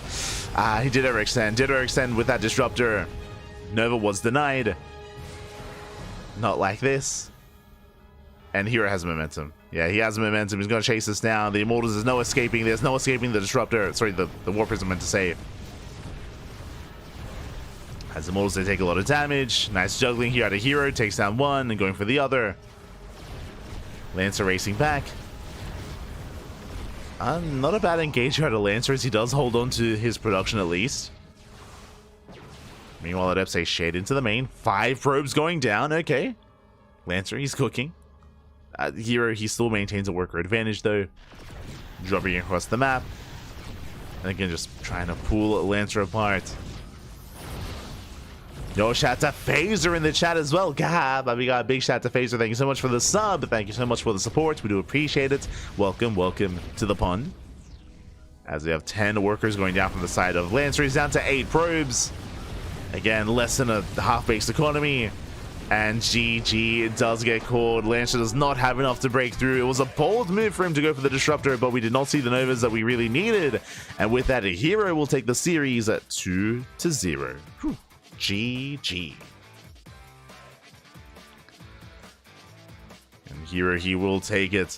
Especially here in game 2, there were definitely moments for Lancer, 100%, but unfortunately he was overwhelmed. Again, the Disruptors were lackluster. They did not connect. They were focused down. And with that, herO was able to claim the win here in the end. GG, well played. And with that, we have 1 series left, and I'm ready for a banger of a PvT. We have herO, the best Protoss player in South Korea, up against GuMiho, the reigning Home Story Cup champion. Let's go. Let us go. Pans over close-ups of the map to sounds of astonishment. Yo, the pans of the terrain though, happy. They were not the worst. They were pretty good. They're pretty good. They set the scene, papi. They set the scene. The reaction shots, and then the reaction of the reaction shots. Let's go. Why are we talking about drag? I mean, it makes sense. For those who do not know, why are we even talking about Dragon Ball, papi? Do you not see what's in front of us right here, right now? Hold on. Let's zoom in a little bit. Dragon Balls. The illusion has been shattered, papi. We're here. We're in an episode. Dragon Balls, they do surround the players. I should emphasize, I haven't actually brought this up yet. For those that are curious, why are there Dragon Balls all over the players? Well, that is because this entire tournament is a reference to Dragon Ball, papi. Let's go. Let's go. We're here. We're here to determine the world's strongest. What is Masters Coliseum? Masters Coliseum is the Tenkaichi Budokai. It's the World Tournament. It is the World Tournament. It is, I should say, the Chinese translation of the World Tournament. It's what they call it in the Chinese dub, basically. It translates to Masters Coliseum. That's why it is a big reference to Dragon Ball, and that's why there are actually Dragon Balls floating around. They are blurred out so that we don't get hit by copyright strikes. So shout out to SCBoy, the organizer of Master Coliseum. But the Dragon Balls, they are blurred a little bit. So clearly, they are just merely balls with stars on them. No dragon associated whatsoever. Do not sue us. No suing, por favor. But with that, we're going to be going on a break. We're going to be going on a break, and we're going to be coming back soon with the finale of the night with GuMiho versus herO. We'll see you soon. See you soon, papi. See you soon. Enjoy the break.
Welcome back, everyone. Welcome back to the final series of the night of Masters Coliseum 8, Group C, day number 1. We just wrapped up with Lancer's matches. Again, Lancer popped off against... Oh, he was able to pop... Where is GuMiho? Oh my god, he's like in a... What's happening? There's like a pristine fireplace behind him. The fire, it's popping off. GuMiho, calm down. Princeton. In more ways than one. But Lancer was able to pop off earlier against Maru, was able to bring him down and cause a massive upset, did fall at the hands of herO, but now we have the finale. We have really the creme de la creme. We have the highlight match of the night, GuMiho versus herO. Let's go. The two powerhouses are going to be facing off, and we're jumping into game number 1. And spawning in the bottom left-hand corner, we have our reigning Home Story Cup champion, GuMiho. And in the top right, we have as opponent, we have herO for Weibo Gaming. And if you're in the chat, you know what time it is. Get your gamba going. Predictions are open. Place your bets on who you think will take the series. Will it go the way of GuMiho? Will it go the way of herO? I do not envy you. In the previous matchups, there were more heavy favorites. Here, I do think this could go either way. Personally, I would love to see an ace match. I would love to see a game 3 between these two players, as there is a good chance that both of these two make it out of the group. But we'll see. We shall see. Again, shout out to GuMiho as well for finding the time during his vacation. Of course, everyone, Feliz Navidad, happy holidays, and Merry Christmas, of course. We do celebrate it. Clearly, GuMiho does, as he is in his winter cabin. He has erected his tree. He has lit the fire, lit the flames behind him, and he's ready to mech it up. Oh, God, not like this. Let's go. He's powering up and looking to go Super Saiyan. Likewise, herO, he was merely warming up. He was training, of course. He was able to take down Lancer in that PvP, and now he can thrive in this PvT. For the time being, double gas. A double gas opener out of GuMiho, going for a faster factory. So racks into a factory into a delayed CC. From the side of herO, we're going for a Gate Cyber Expand standard opener out of herO, and again a more tech-heavy opener out of GuMiho. Now, this more tech-heavy opener, this can lead into Reactor Reaper Hellion, this can lead into a Widowmine job, this can lead into early Banshee, this can lead into early Tank, early Cyclone. A lot of options here. And again, welcome everyone to the latest patch of SC2, and we actually have seen GuMiho go mech against Protoss from time to time. It is not his go-to by any means, and it is not meta by any means either, but GuMiho, he's not a very standard player. He's very unorthodox. He is willing to spice things up time and time again, and we might even see a glimpse of his power, of his mech, at some point in this series. Meanwhile, as we're settling in, papi, got big shout out to Istan in the chat. Oh my god, papi, ¿qué tal? ¿Cómo estás? Thank you so much for the 2-year subscription. 24 months, 2 years of support. Quack, Quack, Papa Quack. Thank you so much for the support, Iceland. We do really appreciate it. Gracias, gracias. Thank you so much. It's thanks to all the support that we get from the chat and from you as well, Iceland, for 2 years. For 2 years that we're able to, again, host events, cast as often as we do. Thank you. Thank you. Quack, Papa Quack. Yeah. As from here, we are going to be settling in. Now, we did speak earlier about the initial double gas opener into the factory. It looks like early cyclone production out of GuMiho, but I imagine it's just going to be a safety cyclone. 2 more racks have been thrown down. This looks like the beginning of a 2-base all-in. What I'm referring to here is that this is a 2nd and 3rd racks before Starport. Again, big delay on the starport means big delay on medevacs, which means a prioritization of tank production, marine production, and upgrades as well. So this looks like a really strong move out here, or at least a really strong 2-base timing out of GuMiho. Again, he could pull the boys with this and turn this into an all-in. We'll keep an eye on the Terran player. From the side of herO, Twilight Council. So Gate, Cyber expand into Twilight Council, into Blink. Adepts, the first adept does get shut down. We can see herO trying to catch out the army. Well, the block on is brutal. But last Stalkers, they do fight back. Ooh, 1 Stalker goes out. The range, Jesus. The range of the Cyclone is brutal. 1 Stalker does fall, but herO, he should be able to force his back, and he should be able to hold on. Not losing too much. 2 years of puns. Ah. Too many, Pappy. Oh, no. How have we survived this long, Pappy? How have we done it? It's crazy. It's crazy. Is insane. Creme de la creme. Ah, yes, yes, exactly. Oh, the creme de la creme. Shout out to SteamOld, by the way, for his intros. I feel like we need to remind everyone about the intros soon.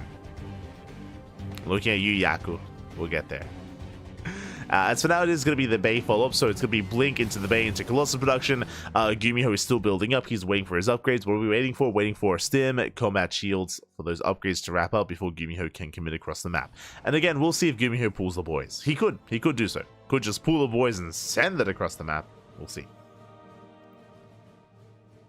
I have no idea how you mentally survived, but I appreciate it. It's true. SteamOld, any kind of mental that we had left, it was gone long ago, Pappy. And there we go. He does pull the boys, as I did mention. 2-base all in. 2-base all in out of GuMiho. herO goes for the backstab, though. He does cripple the natural, pushing into the main, catching reinforcements. Can he deny Stim? No shot. Boys are being pulled. Stim should be saved. But because of this counterattack, is there anything at home to defend for herO? He has a shield battery on the high ground. Immortal as well. Tanks, they're gaining ground. Forced to recall. Does herO have enough to hold on? The shield battery is going to fall. That's Sartos' pylon. That pylon is keeping the backup shield battery powered. Robo does actually stay powered, though. Going for a massive dive. Boys are being pulled. Stalkers are going down. And GuMiho looks like he may have just done it. Yeah, he's breaking through. Second Immortal's on the way. Again, he did not depower that Robo. Just barely did not. Dives on the tanks, doesn't get the tank. Tank survives. Oh, and these are brutal trades. 20 workers go down. In the end, herO, he will hold, he will survive, but at a cost. At a cost of 20 workers. As the dust settles, GuMiho does maintain a worker lead. Starport's now on the way. This tells us that GuMiho is thinking further ahead. And, yep, eBay into upgrades, into a 3rd CC. Looks like GuMiho, he's accepted the fact that he cannot break herO, and we're getting into a macro game.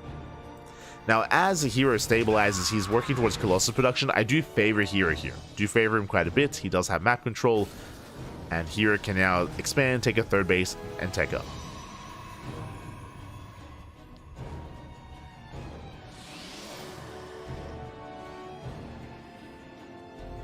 Trained but derailed. Este Iceland. No. No. No. Shaking my head. As herO again, he's getting map control. He's going to be able to move out with the first Colossus, able to make sure that GuMiho cannot actually really move out or even expand. He's contained on 2 bases. I'm a little bit surprised to see that herO has not expanded though. He could take a third, but for now he's just focusing on just building up his army. Still a very tense situation. Very nice force fields.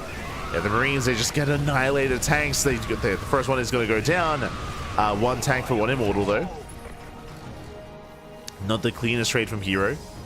Uh-oh. Not the cleanest trade. As GuMiho, he's going to commit. Double drop on the left hand side. Still no expansion. Like, again, this third base is so late for herO. I feel like we should have had it long ago.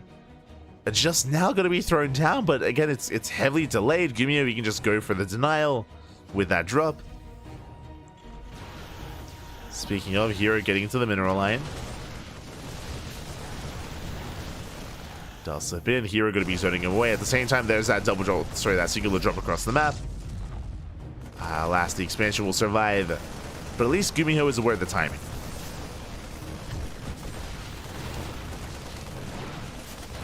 Here we go.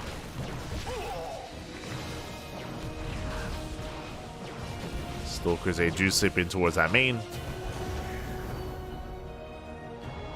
Getting another 3 SCV kills, not bad.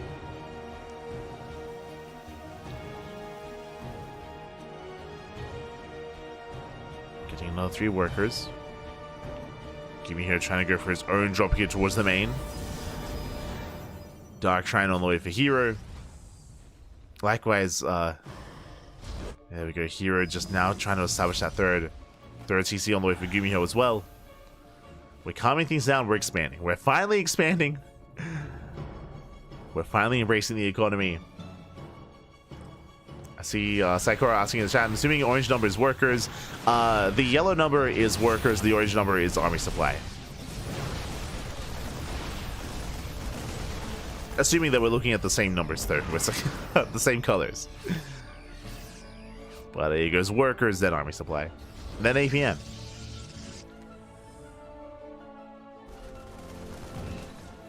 Here he's dipping back in.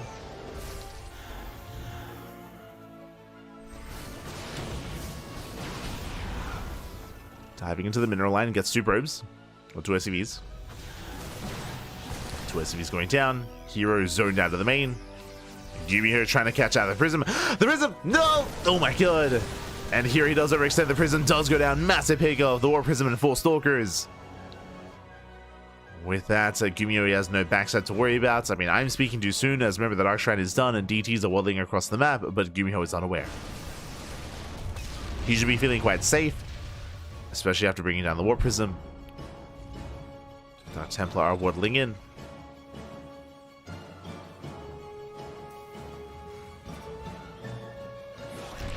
And we see GuMiho, a bit of a late reaction. DTs one in every single mineral line. The natural, the main base, and the third. So these are going to be going down. Tank does fall here at the third location. We're getting a second tank as well. Jesus. There's some brutal pig-offs here with these Dark Templar. Oh god, as they just keep going. 17 SCVs going down. Where are the scans? As we should be seeing a scan here at the natural. There we go. First scan has right. There's the second scan in the main. But those Dark Templar, they got so much damage over time. 17 SCVs. And the tank. And with that herO, he has a little more freedom. Just taking a 4th expansion. DT harass continues from the side of herO. Of course it does. Dark Templar once again waddling in. Now GuMiho still maintains that army lead, but it's going to be forced back. DTs, they hit the mineral line. There is a turret in position. And this time there is that turret. Likewise, GuMiho, he hits top left. Going for the expansion. At the same time, pushing towards the natural. How about herO? He's in position. He's ready for this. A very impressive positional play here out of herO. Defends his 4th. Ooh, takes down a full medevac. Full medevac goes down. DT's engaging with the main army. Nice him.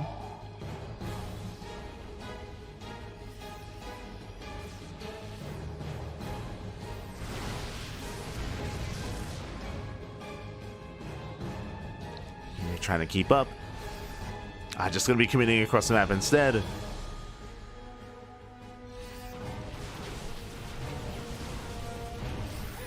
And we'll see if GuMiho commits to the base trade. It looks like he will. Yeah, the boys are being pulled. Third base is going to be no more. At the same time, GuMiho pushing into the natural, pushing towards the main. Getting into the mineral lines. But this may just take too long. GuMiho forced to lift. He takes to the skies. He gets the hell out of there. Back is beating out a lot of workers.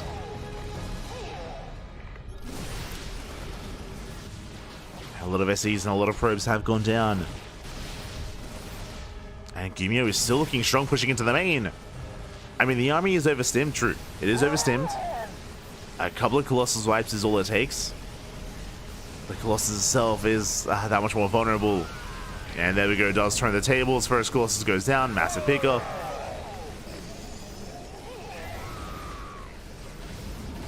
As GuMiho is forced out of the main base, forced to pick up, evacuates with most of his army.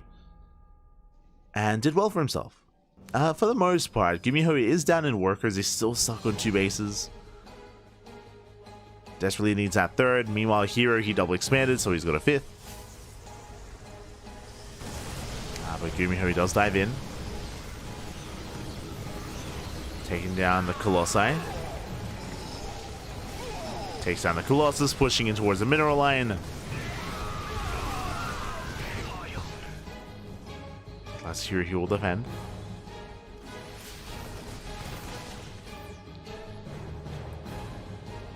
Does hold. Still a very chaotic game state. GuMiho once again pushing right down mid, going for the production. At the same time, GuMiho, his third CC is denied. So GuMiho, he does clean up whatever he left behind, going for the pylons. Pylons going down, drop on the left-hand side. herO being pulled apart. Uh-oh. I do favor herO in a head-on fight, but GuMiho is just not giving him that. Yeah, once again, he does load. He does try to punish out those stalkers. Yeah, we'll boost away. Thankfully, an empty medevac. Yeah. The medevac went down. 24 probes falling. herO down to 22 workers remaining. That job on the left-hand side was brutal.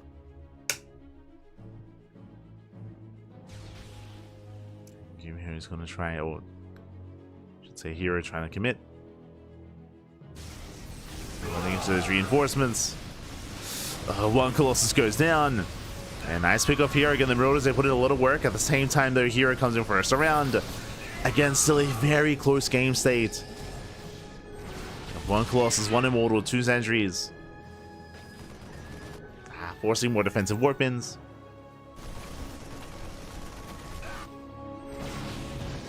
Pushing towards the main. GuMiho out of position. Very out of position. Oh. And he's going to evacuate. Lifts up all the buildings. He abandons the main. Oh, herO going for the recall. Recalling a portion of his army.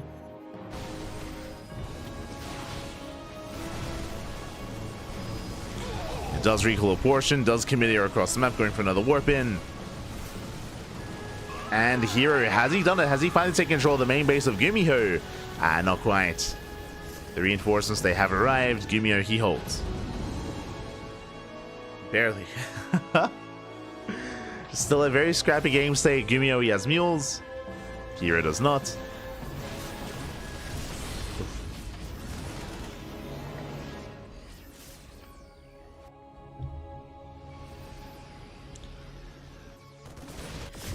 Once again, both players are trying to stabilize. Catching another Colossus. Massive pick off. Colossus goes down.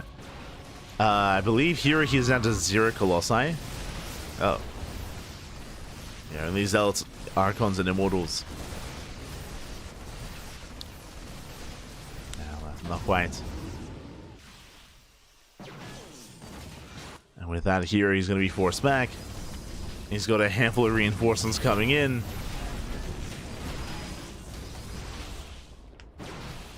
Gets 18 SCVs. again, it's just such a scrappy game state.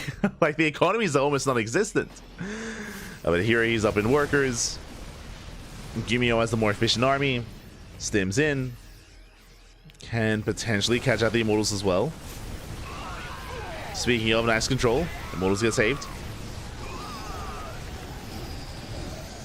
Immortals there barely saved. I can't say the same for everything else, though. As GuMiho, he does break out. Does break out. Immortal drop into the main, but the Immortals are already low. And GuMiho, again, has he done it? He's so close. There is a shield battery. Robo goes down. herO dropping at the third.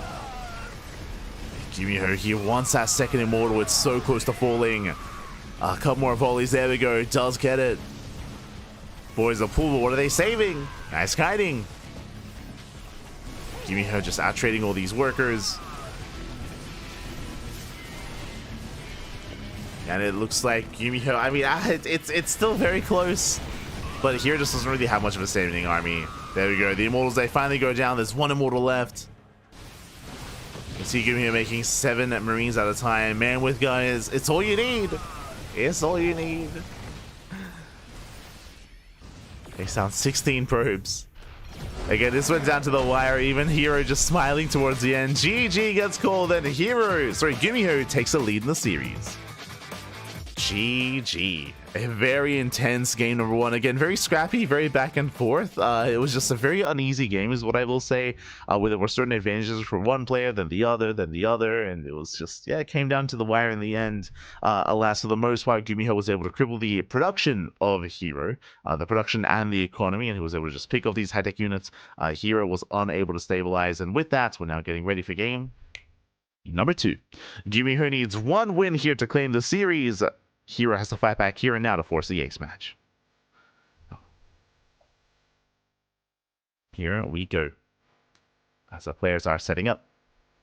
And game 2 is going to be on Frostline. We have Frostline as game 2 and Amygdala as the potential game 3. Medorak, good units. Yeah, I mean, it's pretty good. Does have a lot of value as a unit. Important that GuMiho was able to preserve his Medoraks over time, to go for drop play, to support his army, of course. Infinite value, not quite infinite. Very much so NG based, but a lot of value nonetheless is true. Yeah, just watch yourself. Watch yourself with the crying in the chat. I can see the attempt. As here we go, we're getting into game number 2. And again, I'm hoping for an ace match, but here we go. Spawning in the top right-hand corner, we have the South Korean Terran player, the reigning Home Star Cup champion, GuMiho. In the bottom left, we have his opponent. We have herO for Weibo Gaming. And again, regardless of the outcome of this series, I would love to see an ace match. I would love to see a game 3, but the pressure is on herO. Pressure is on.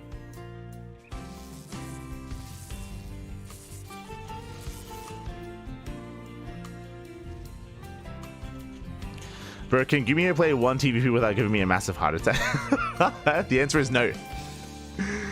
But that's why, personally, I always love casting GuMiho. GuMiho, he's a very chaotic player. I mean, as we just saw, he's very chaotic. Does typically lead into those kind of game states as well. A lot of fun. It is always a treat. It's always a treat to catch me some GuMiho. For the time being, though, we're getting to our openers. This time looks like a more economic start from GuMiho. Racks expand. Only 1 gas geyser this time. And it makes sense on a large map like Frostline. Again, Frostline is one of the larger maps in the map pool, so it does lead to these more economic starts. And again, herO confirms. This group draw is like the worst case scenario for GuMiho, so winning this is massive. I don't know if I agree with that.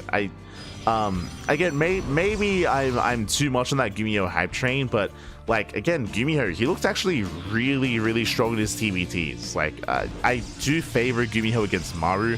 I think this is a bit of an unfortunate pairing for Maru, considering, again, just the outcome of those matches. But maybe Maru gets his revenge, right? Like, maybe we have that back and forth between Maru and GuMiho, and maybe he's able to recover and kind of reciprocate what happened at Home Story Cup. That's possible. We don't want to count Maru out, not by any means. And we'll be casting more Maru tomorrow. For those that are curious, tomorrow is going to be Maru versus GuMiho and Maru versus herO. So very, very high profile matches tomorrow. It's going to be Maru versus these two players here, and I believe Lancer versus GuMiho as well. Those are going to be tomorrow's matches.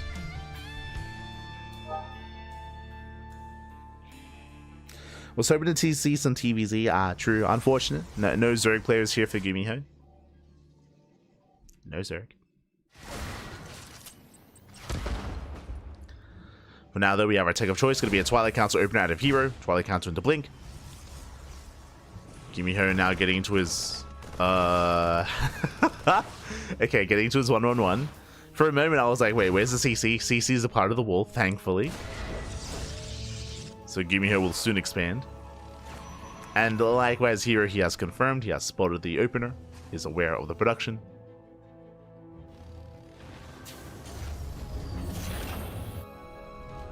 Now landing is natural. For some reason, I was caught off guard because I'm used to seeing CCs on location, but this was a safer setup at a GuMiho, floating it now from the main. And we'll see if herO can delay.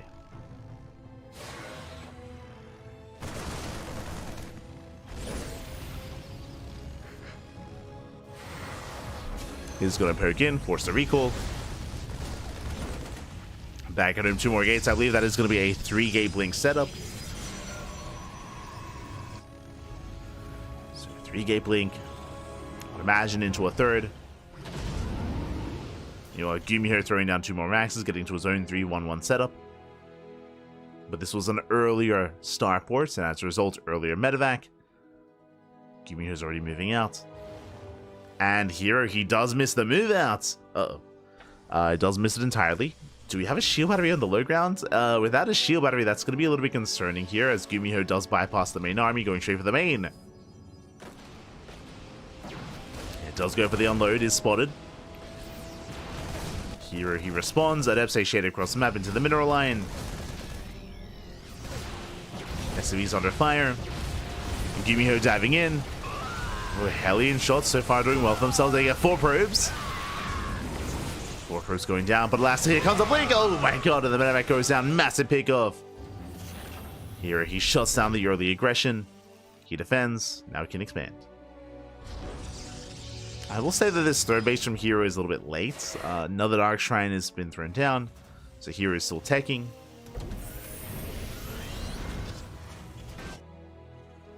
Is still teching up. But should soon be expanded.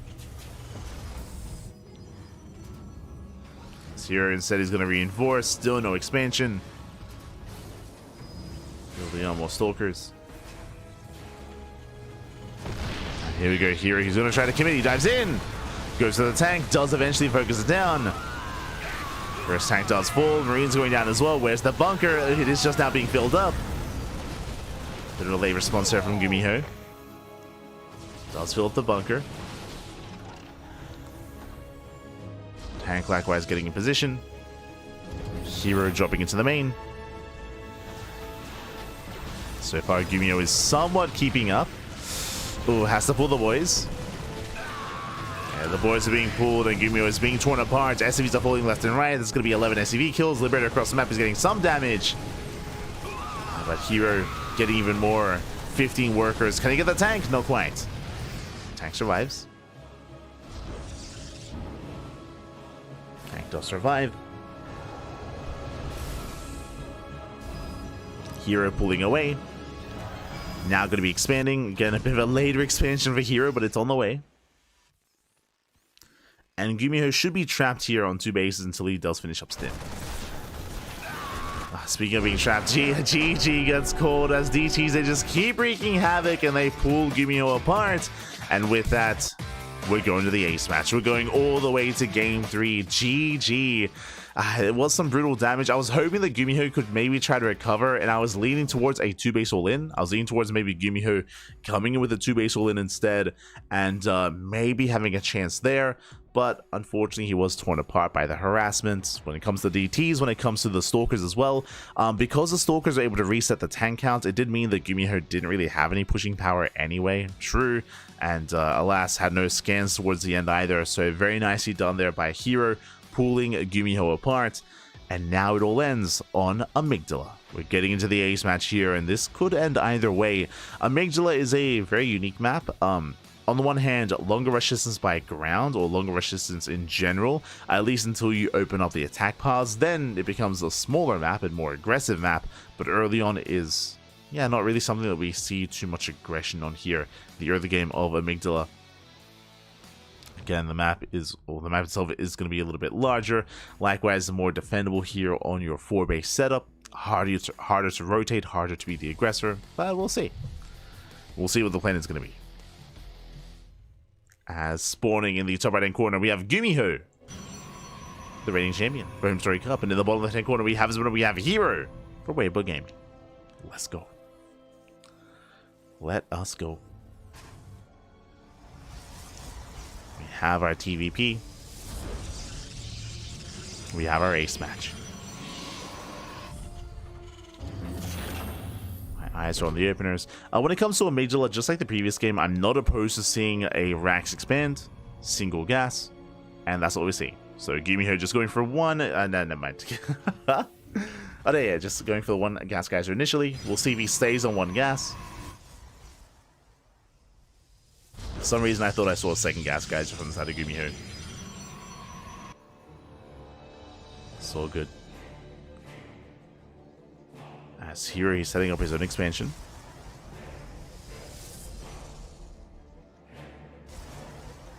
As both players, they should be settling in.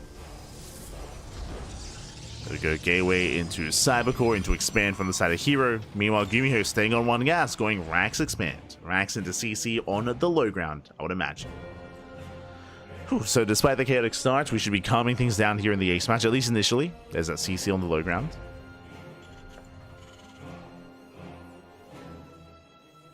Here we go.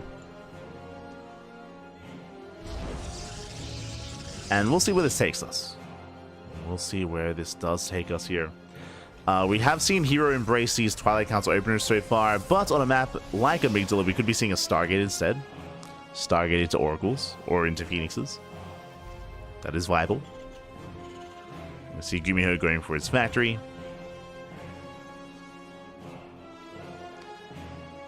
Is building up, likewise scouting for a proxy. And my eyes are going to be on herO here. Ooh, that is a second Rax. So this tells us that this almost looks like a borderline 2-base all-in. We'll see if GuMiho throws down a third Rax before Starport. That is the big tell. That is going to be the tell. We already saw that in Game 1 as well, as a heads up. So we'll keep an eye on the production tab. At the same time, we do have herO going for his own Twilight Council opener. So with that Twilight Council opener here, he can get into Blink, he can throw down or set up into his third. Another Gateway on the way. Oh, and here GuMiho, he does throw down that extra Rax, which tells us that this might just be either a committed move out on 2 bases or even the 2-base all-in itself.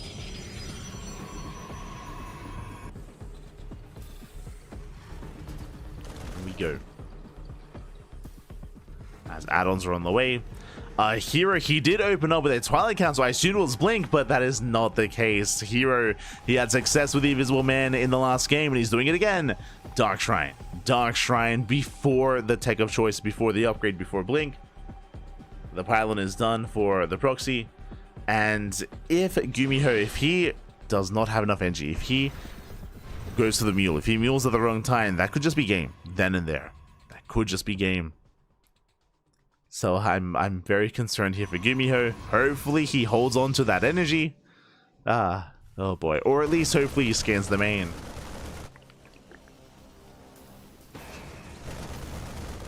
Behind this, you can see Starport, so Stim is on the way, tank production, marine production, eBay for +1. Again, it does scream 2-base all-in here from the side of GuMiho. Meanwhile, the Dark Shrine is done. GuMiho, he just muled. He just muled the natural. Oh no, there's no energy. At least currently. Thankfully, these are slow warp-ins, so it's going to take a little bit longer for the Dark Templar to be dealt with. Turret's on the way. Let's go. Safety turret for GuMiho just in time. And with that safety turret, I believe GuMiho should be able to defend. Yeah, he's ready for this. He's perfectly safe and sound. Didn't have a scan, but did not need one. That was very close, though. That was very clutch. But the turret is done. Now here comes the starport. This should be for medevac production to support the army.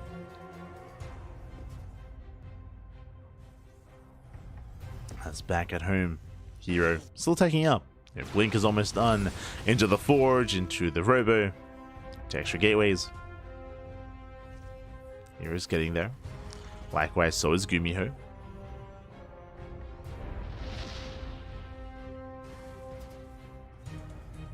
Ideally, GuMiho doesn't want to waste a scan on every interaction here. But still no Raven.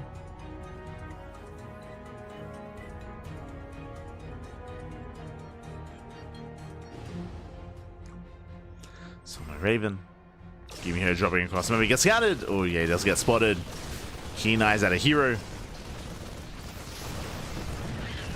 First one. Likewise, herO steaming on the right, catching out some stalkers. Let's get a couple of them. Likewise, DT gets found. Ooh, does fall.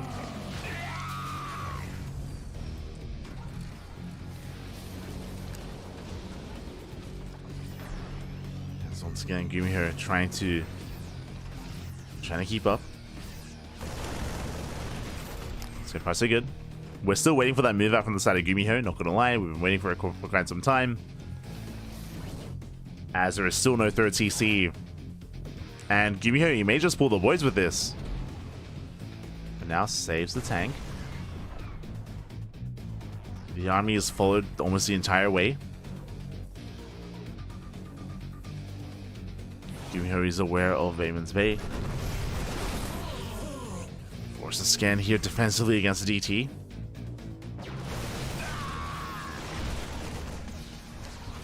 Tanks are slowly pushing ground, or gaining ground, pushing towards that third. Tanks are getting within range. Behind this, GuMiho, did he pull the boys? He did. Let's go! The boys have been pulled. I believe they're behind the tanks. Unless I'm crazy. Yeah, there they are. The boys, they have arrived. It's all or nothing for GuMiho.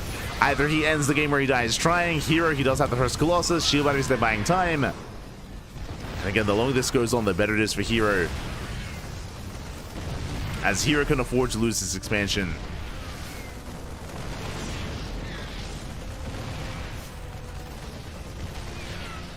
Yeah, so far mining is going to be denied. The base is going to go down. It's a nice start for GuMiho. But last does need more. Oh, tries to break out. Swipes away at the Marines. Reinforcements getting caught out as well. Tank goes down. Very nice damage. Getting a tank, catching more Marines. Colossus trying to break out. Alas, the concave does turn on herO. He has to back up. Back off across the map. 16 SCV kills. Yeah, GuMiho's economy is crippled.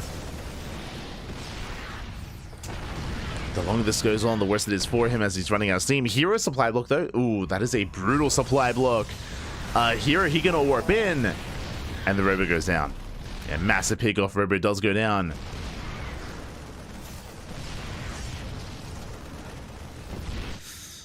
As herO, he just keeps going for these counterattacks.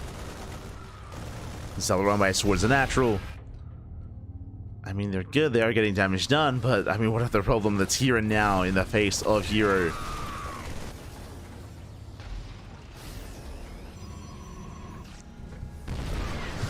GuMiho pushing in. Zealous wreak havoc once again, denying mining at the natural. It's going to be one base versus what's soon to be two bases here from the side of herO. As he's setting up. And here we go. herO, he tries to break out, collapses on the Marines. And looks like he will take down one tank on the high ground, second tank on the low ground. But the army here is still devastating for GuMiho. The Zealot Runways, they just keep going. They don't stop. They do not keep going.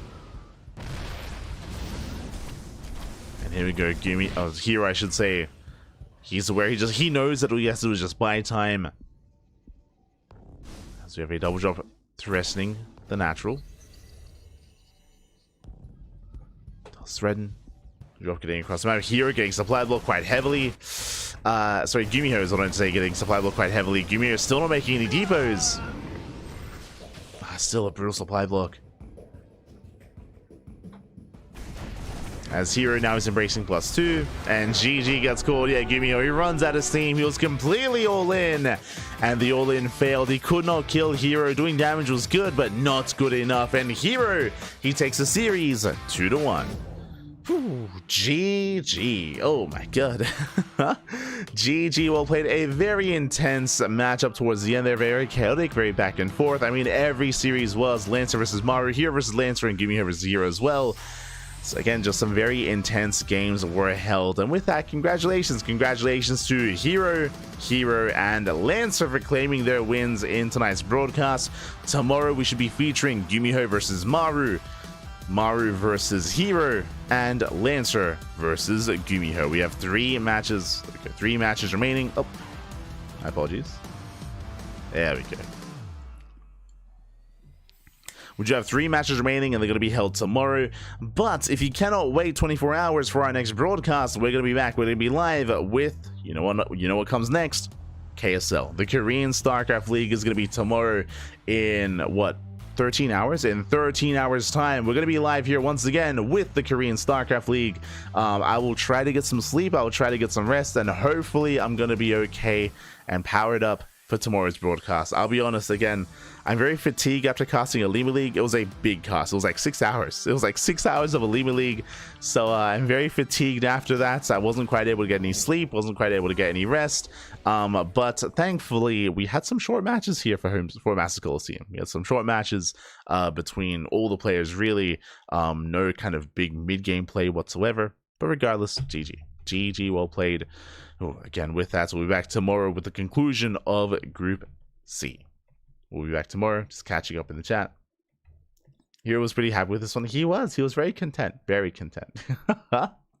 And again, I hope you all enjoyed yourselves. Hope you all had a great time. Again, we're going to be back tomorrow in 13 hours time with the KSL, or we'll be back in 24 hours time, or I guess under 24 hours, with day number 2 and the finale of this group. The finale of this group is going to be, again, 3 more matches. Maru versus herO, Maru versus GuMiho, and Lancer versus GuMiho as well. So plenty of amazing matches. Who is Lancer? Lancer has been around since the beginning of time. He's been competing for a very long time, for many years. If you're unfamiliar with Lancer, Lancer did name change like 2 years ago to from Cyan. So if you know the Chinese Protoss player Cyan, he name changed a couple of years ago to Lancer. That also tells me, Papi, that means you haven't been watching WTL. Watch WTL, Papi. Some good games, good matches. Regardless, with that, thanks for watching. Thank you for watching. Stick around. We're going to be giving another StarCraft streamer a raid. Who is live? Who is streaming at the moment? Who can we send everyone over to? Let us find out. Let's see. Coconut streaming Deadlock. Most of the other streamers are casting, of course. Who else? I don't see anyone else live.